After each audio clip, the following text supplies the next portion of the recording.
Hi kiddos. We're gonna try something different today, and Edgar is asleep behind me. So then he's not gonna jump out of my lap when he gets tired of listening, but he's actually sleeping. And if you listen really close, you can hear him snoring. So I am going to read I Need My Monster. We read the first book at school, and I had said that I was going to order the next two, so I do have them now, so we need to read them. So here is I Need My Monster. I'm going to take the cover off so it's easier to hold. He's loud. Tonight when I looked under my bed for my monster, I found this note instead. Gone fishing, be back in a week, Gabe. What was I gonna do? I needed my monster under my bed. How was I supposed to get to sleep if my monster was gone?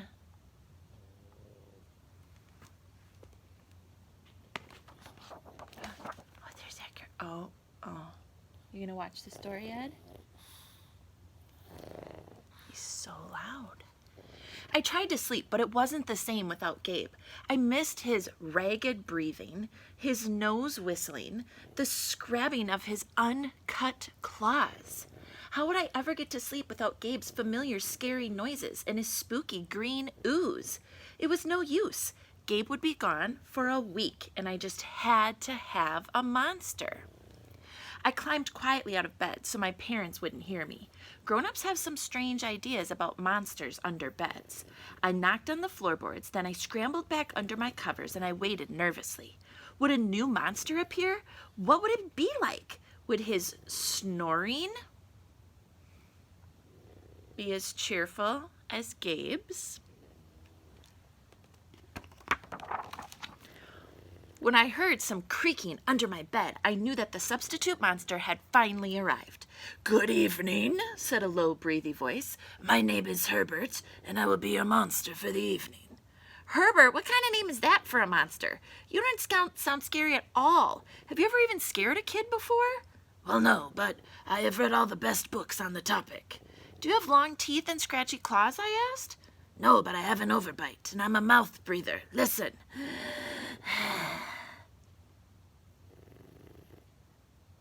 Kind of like that. Herbert's panting was kind of scary, but it wasn't enough for me. Listen, Herbert, I'm sorry. I just don't think this is going to work. I mean, it's nothing personal, but I really need a monster with claws. Picky, Herbert complained. As you wish, I'll go. There was some more creaking, and then Herbert was gone. Some scratching warned me a second monster had finally appeared. "Good evening," he said in a high, silky voice. "My name is Ralph. I understand you need a monster with claws. If you would please lean over, I can hold out my arm for inspection." I crouched on the edge of my bed, hoping to see a horrible, shaggy arm with sharp, ragged nails. Instead, I was surprised to see a sleekly brushed fur with smooth, shiny claws. "Excuse me, I really don't mean to be rude," I asked, "but is that nail polish on your claws?" "Yes, it is," Ralph replied. I have believed professional monsters should always be very well groomed." I could tell this was not going to work either. "I am so sorry to disappoint you, Ralph, but I need a monster with scary claws. Like Gabe's," I thought. I heard some more scratching, and I knew Ralph was gone. A minute later, a third voice under the bed rasped, "Check out these claws, kid." I gathered my courage and I peered over the edge. The claws were impressive, jagged, dark, razor sharp. So far, so good. I actually was a little nervous. "Could you stick out your tail?" I whispered. "Sure, but don't get scared." I peeked through my fingers at the slimy tail slithering over the foot of my bed, and that's when I noticed the bow. "Are you a girl monster?" "Of course I am," she snapped. "I'm Cynthia. Do you have a problem with that?" Yeah, I do, I admitted. I definitely need a boy monster. Boy monsters are for boys and girl monsters are for girls. Everybody knows that. Well, aren't you the picky one? She sniffed, and she was gone.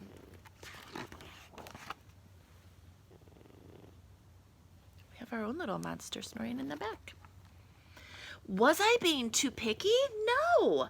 I knew that my monster needed to be well-clawed and menacing. The whole point of having a monster, after all, was to keep me in bed, imagining all the scary stuff that could happen if I actually got out.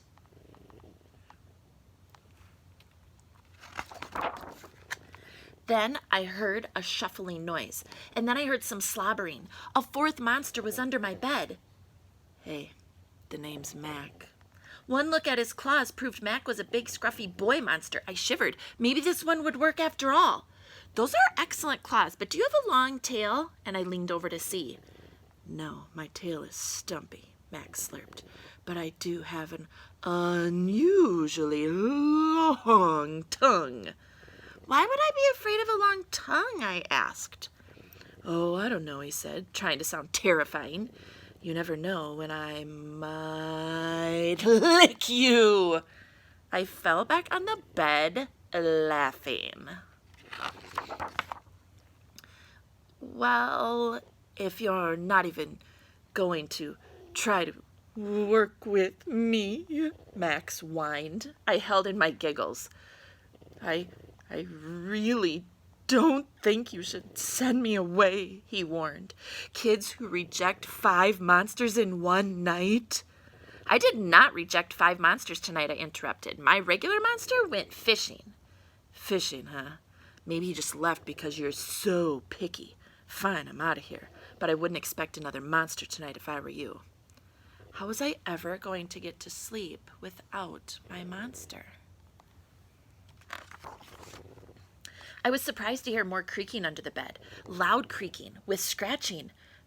I thought no more monsters were going to appear tonight, I said. Sorry I'm late, kid. Oh, it was Gabe. I thought I would enjoy fishing, but I didn't, he explained. Those fish scare too easily. No challenge at all. You, however, you are challenging, my friend. You're almost too old to be afraid of monsters. You keep me on my toes. Oh, toes. Mm-hmm. Such a delicious snack. The bed quivered as Gabe's stomach rumbled with hunger. Now, if you don't mind, I'd like to start the evening with an ominous puddle of drool.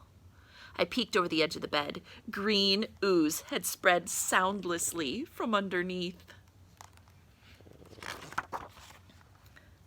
Then the bed trembled as Gabe unfurled his spiked tail. He was daring me to guess where he might pop up. I shivered. So you had some substitute monsters tonight, did you? Gabe said, sharpening his claws on my bedpost. Were you scared? Then Gabe started tapping. I could tell he wanted to know if I still needed him. No other monster can scare like you, I giggled, diving under my covers and pulling them up tight. Through the blanket, I heard Gabe's soft, comforting snores.